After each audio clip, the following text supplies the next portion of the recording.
Austin Andrews here with your Beacon. Today we talk about pardons and a prisoner swap. Biden's White House tries to confuse Americans. I'm making an assumption that confusion or some kind of misunderstanding was the goal of the Biden administration as they released two pieces of unrelated news in the same day, conflating the two stories for news media. In the first of those two stories, Biden's White House released the single highest day of commutations and pardons of any modern-day president.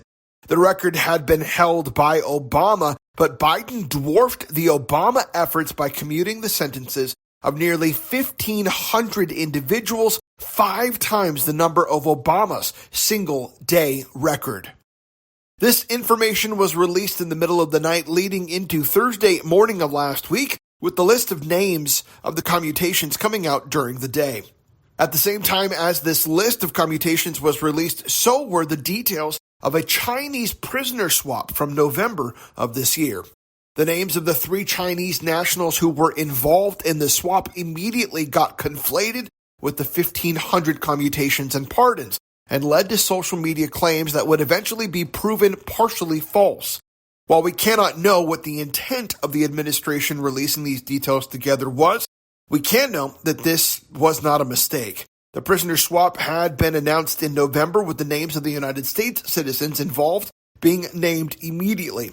The names of who the U.S. was releasing in return for those prisoners was held back for weeks till they could be released in the strange confluence of the Biden pardon party. Now that we are clear that there are two separate events, let's also recognize that both, they've got some tragic details. As part of the prisoner swap, the United States released 2 spies and 1 Chinese national who is related to a high-ranking Communist Party leader of China.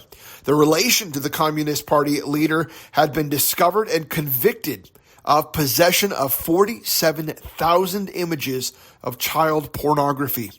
The other 2 were spies that had been discovered in acts of espionage attempting to steal technological secrets from the United States companies. China's government, due to the Biden White House withholding the names of the Chinese nationals released in their prisoner swap, were able to claim that the individuals released were wrongfully detained.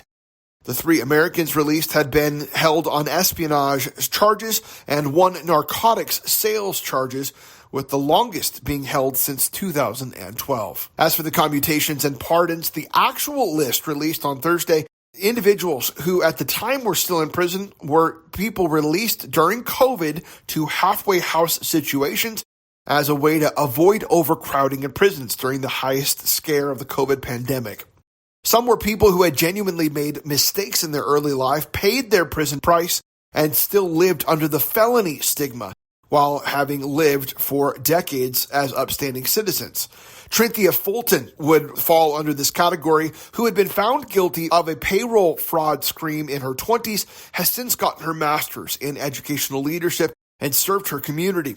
She has had a desire to serve in leadership but felt disqualified for her felony convictions in her youth. Now 46, nearly a decade after first applying for a pardon, she has received it and she may be set loose to pursue her leadership goals within the community. Stevani Doyle had waited for her pardon for 6 years, receiving it after having overcome her felony conviction involving meth and now working at a behavioral health center with her master's degree. Others included in the commutations of Joe Biden are a city recorder from Illinois who stole $53 million from her city over the course of 20 years. The communities she stole from have resoundingly shouted their displeasure as they continue to reel from the theft that began in 1990 and continued all the way through 2010. Another man aged 72 was commuted of orchestrating a judicial scam where he helped in a scheme that sent children to for-profit jails for financial kickbacks from the jails. The man had received $2.8 million in kickbacks when the scheme was finally discovered. Now, commutations can always be a controversial issue, one that many will find divisive, but the media manipulation in this release seems nothing less than intentional. Conflating the Chinese national prisoner swap and the pardons and commutations makes the actual pardons and commutations seem reasonable and fine, while even some of those are controversial. Now, 4 days after the initial release info, because news media has to make the distinction and correction around the two stories, it seems like the worst of the blowback is going to die down fast.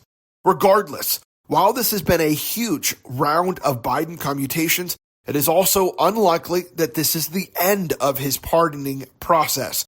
And there is still a possibility that members of his administration could receive blanket pardons in anticipation of wrongdoings that will be investigated by Trump's administration. Now, on the other side, it is also possible and expected that Trump will commute the sentences or even pardon the entire caseload of January 6 cases from the Capitol demonstrations during Trump's final month in his first term in office. For now, I'm Austin Andrews, and I'll see you on the next report.